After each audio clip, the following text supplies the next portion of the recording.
Olá! Este é o curso online de rotinas de desligamento do empregado. Com o palestrante, Dr. Gilson Gonçalves. Ele que é bacharel em Direito, especialista em Direito do Trabalho, palestrante em vários estados do Brasil, em cursos, palestras e outros eventos, autor de diversos livros nas áreas trabalhistas e previdenciárias. Boa aula! Nesse módulo, nós vamos estudar a rotina de desligamento do empregado. O que a empresa, o que os empregadores têm que observar na hora de dispensar o empregado. Então a gente vai começar com o tal do aviso prévio. Então o aviso prévio, ele pode ser dado pelo empregador ou pode ser dado pelo empregado. Por quê? Porque lá no artigo 487 da CLT, traz uma regrinha assim, que quando o contrato for por prazo indeterminado, a parte que quiser rescindir o contrato, ela tem que pré-avisar a outra parte com no mínimo 30 dias de antecedência. Então vocês já percebam que ele coloca assim, a parte que quiser rescindir. Então se for o empregador, ele vai dar o aviso prévio para o empregado. Mas o empregado também pode dar o aviso prévio para o empregador, porque ele pode ser a outra parte, ele não quer mais continuar trabalhando. Então ele vai lá e avisa o empregador. Então a primeira coisa, pode ser dado pelo empregador e pode ser dado pelo empregado. Qual é a finalidade do aviso prévio? O aviso prévio, ele tem duas finalidades. Parece simples esse meu comentário, mas ele é importante para entender algumas regrinhas que eu vou explicar na sequência da aula. Então a finalidade do aviso são duas. Quando o patrão demite o empregado, a finalidade é qual? É o empregado buscar uma nova colocação. E quando o empregado pede a conta, o empregado dá o aviso prévio para o empregador, qual é a finalidade do aviso? É o patrão recrutar, selecionar uma outra pessoa para colocar no lugar daquele empregado que está se desligando. Então, esse conceito, essa finalidade, como eu disse, ela é importante que vocês lembrem na hora de dar algum tratamento que nós vamos dar depois. Empregado que arruma emprego durante o aviso prévio, que ele comprova que já conseguiu uma nova colocação. Tem uma situação aí que é diferente de um caso para outro. Mas para vocês entenderem isso com precisão, vocês têm que lembrar o objetivo do aviso prévio. Qual é a finalidade? Então, se foi dado pelo patrão, a finalidade é o empregado buscar um novo emprego, e se foi dado pelo empregado, é o patrão buscar uma outra pessoa para substituir o empregado, ok? Então, vamos lá. A gente percebeu desse comentário inicial que o aviso prévio, ele pode ser dado pelo empregador e ele pode ser dado também pelo empregado. A parte que dá o aviso prévio é que escolhe se o aviso prévio vai ser trabalhado ou se o aviso prévio for indenizado. Porque existe dois tipos de aviso. Ou o empregado trabalha o aviso, ou ele sai de imediato. Okay? Dentro do processo de rescisão do contrato, de desligamento do empregado, então a gente estudou o quê? O aviso prévio. Daí a gente estudou o aviso prévio trabalhado, indenizado, dado pelo patrão e pelo empregado, e o aviso prévio proporcional ao tempo de serviço. Dentro desse módulo, nós vamos aprender o quê? As verbas rescisórias. Então, quando a gente fala em verbas rescisórias, o empregado tem direito, as verbas que eu pago para o empregado são aquelas que são, ou melhor, as verbas que são devidas ao empregado, elas dependem, elas variam de acordo com o tipo de rescisão que está sendo feita. Então esse é o primeiro ponto. O que eu pago para o empregado na demissão? Depende do tipo de rescisão. Então existe rescisão por justa causa, sem justa causa, pedido de demissão, término de contrato, rescisão antecipada, por morte do empregado, por morte do empregador. Então o vínculo empregatício, ele pode terminar por vários motivos. E seja qual for o motivo, as verbas rescisórias, elas variam. Então elas variam por dois motivos. Um, pelo tipo de rescisão e dois, pelo tempo de casa. Vamos imaginar que se o empregado tem uma rescisão sem justa causa.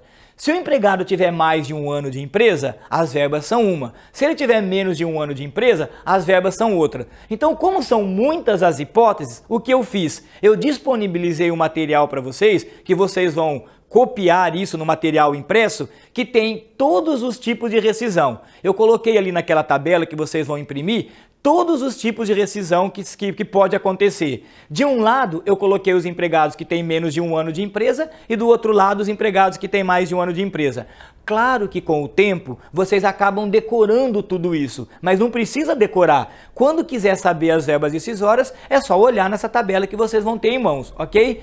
Eu vou colocar aqui no quadro a tabela, as verbas decisórias, aquelas que são a mais completa, de uma rescisão sem justa causa com mais de um ano, para a gente poder explicar verba a verba o que é devido para o empregado. Então veja bem, veja aqui no quadro comigo.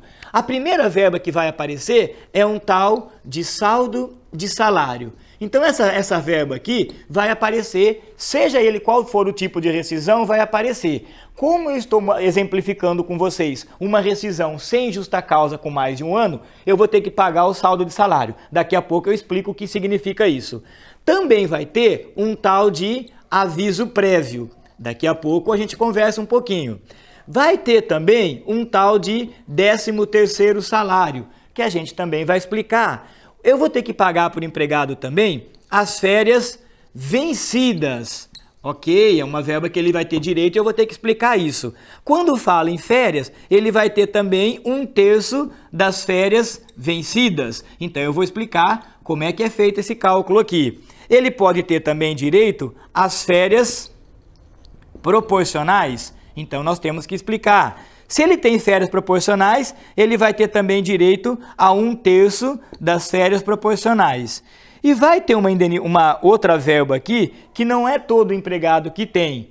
É somente um caso específico. Mas como vocês podem estar diante de um caso desses no dia a dia de vocês, eu também quero explicar que é a tal da indenização adicional. Essa aqui, inclusive, eu vou explicar para vocês e vocês vão fazer um exercício, como vocês já estão acostumados. E no final de cada aula, a gente vai fazer um exercício de falso e verdadeiro, ok?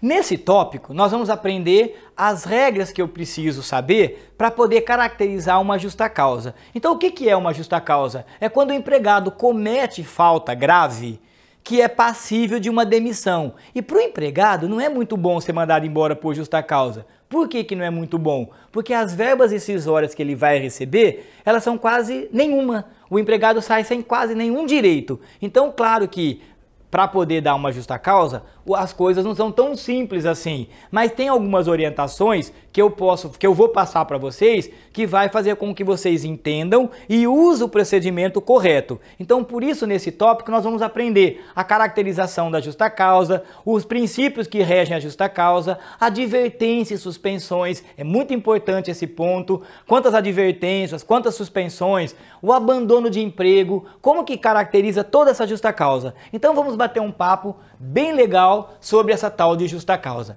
Primeiro, o que é justa causa?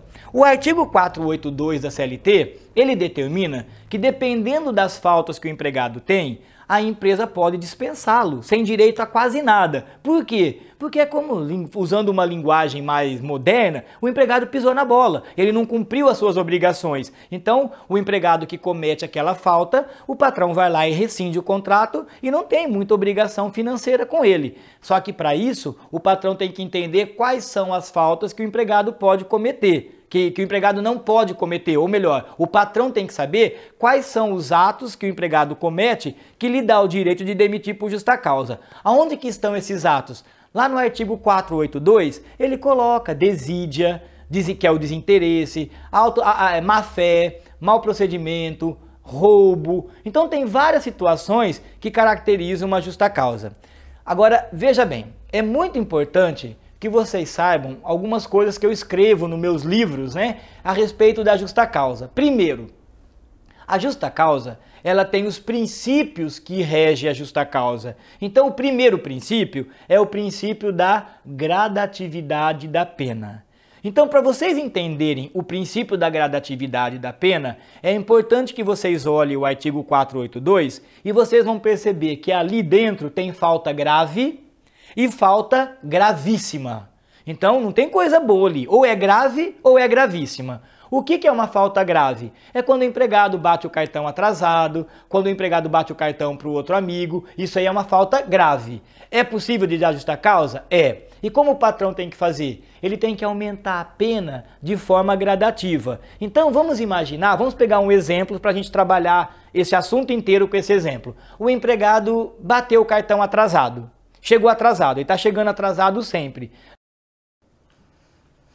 Agora vamos à segunda parte do nosso curso, os exercícios. Para imprimir os exercícios, clique na opção Material Relacionado logo abaixo nesta tela e faça o download do material. Após responder todas as questões, assista à última parte do curso, onde o professor fará a correção dos exercícios.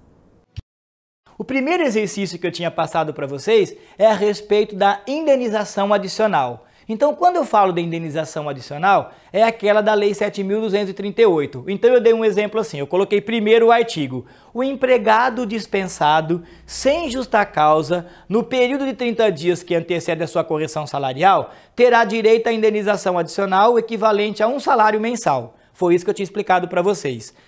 Aí eu coloquei lá, considerando que o aviso prévio seja de 30 dias, data base seja novembro, eu quero que vocês preencham um parênteses com a letra correspondente. Então eu coloquei lá letra A, letra B e letra C.